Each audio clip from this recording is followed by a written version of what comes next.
कल हम एक्सक्लेमेटरी वाक्य के नियमों को देखा था कि जो एक्सक्लेमेटरी वाक्य आएंगे उनमें एक्सक्लेमेटरी साइन, ये साइन आएगा, चिन्ह आएगा, ये वो वाक्य कौन से होंगे एक्सक्लेमेटरी। और एक्सक्लेमेटरी के नियम अपने अलग नियम हैं, वो नियम अपने को ध्यान रखने हैं।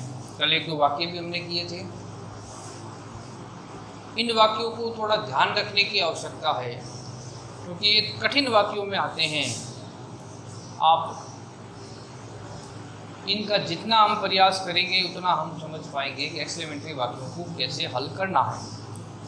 क्या क्या नियम बताए हैं उनका ध्यान रखना है कि एक्सक्लेमेटरी वाक्य दो तरह से बनते हैं, पीछे नाउन हो या पीछे हेल्पिंग वर्ब हो, या एक्सक्लेमेटरी मीनिंग कोई आया हो, मीनिंग के साथ एक्सक्लेमेटरी चिन्ह लगा हुआ हो, वो वाक्य।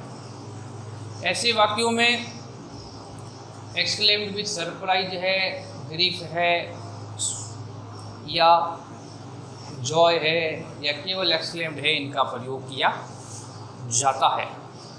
अपने को देखना क्या है कि प्रश्नवाचक एक्सक्लेमेटरी साइन यहाँ लगा हुआ है और हाउ मच से शुरू हो रहा है, how much maintain this park, कितना अच्छी तरह से मेंटेन किया गया है, व्यवस्थित किया गया है। तो यहाँ पर सरप्राइज हो रहा है तो हमने लिख दिया Sohan exclaim with surprise that. Sohan exclaimed with a surprise that, exclaimed with surprise that लगा दिया। अब ये वाक्य दो तरह से हैं या तो पीछे नाउन आए या पीछे हेल्पिंग वर्ब या वर्ब आए, ठीक है। इसमें पीछे क्या आ रहा है, ईद आ रहा है। ईद अपनी किस में आता है, हेल्पिंग वर्ब में आता है। Is are am was were had have had, ये किस में आएगा, हेल्पिंग वर्ब में आएगा। अगर ये हेल्पिंग वर्ब में आता है तो हमने क्या कहा, जो हेल्पिंग वर्ब जिस सब्जेक्ट के साथ आ रही थी उसको उठाकर आगे ले जाना है। तो पार्क, दिस पार्क के साथ ईद आया है, इस दिस पार्क को उठाकर आगे ले जाना है। कल भी किया था ऐसा वाक्य में। तो दिस बदला दैट में, ये तो समय संबंधी नियम है। ये दैट तो उसका लगा हुआ है, इन्वर्टेड कोमा को हटाकर नियम बढ़ा, और ये दैट आया है, दिस को बदल दिया दैट में। पार्क का क्या आ गया, पार्क। इज था, किस में बदल गया, वाज में। मच मेंटेन था ना, तो हम वाज के बाद लगा देंगे वेरी, फिर लिख देंगे मच। मच आए तो वेरी मच लिख दो, ठीक है ना, हाउ हट जाएगा।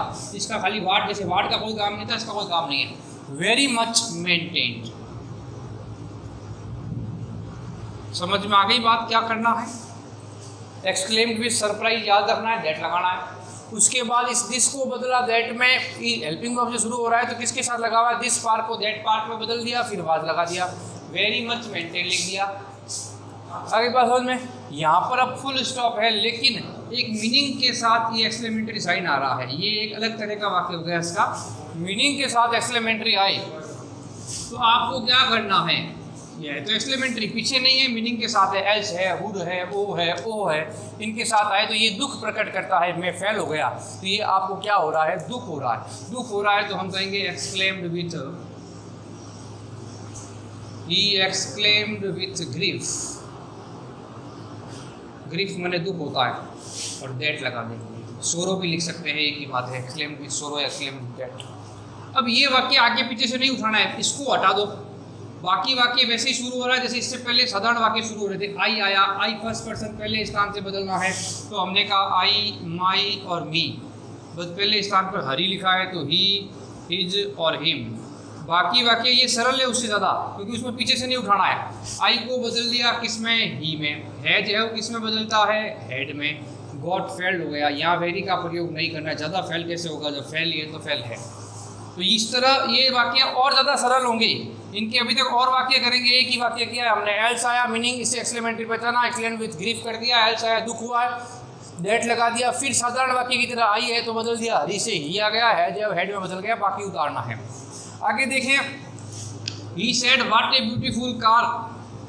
आश्चर्य हो रहा है देखकर, प्रश्न एक्सक्लेमेटरी चिन्ह लगा हुआ है पीछे, देखकर आश्चर्य हो रहा है, देखकर आश्चर्य हो रहा है तो हम कहेंगे ही एक्सक्लेम्ड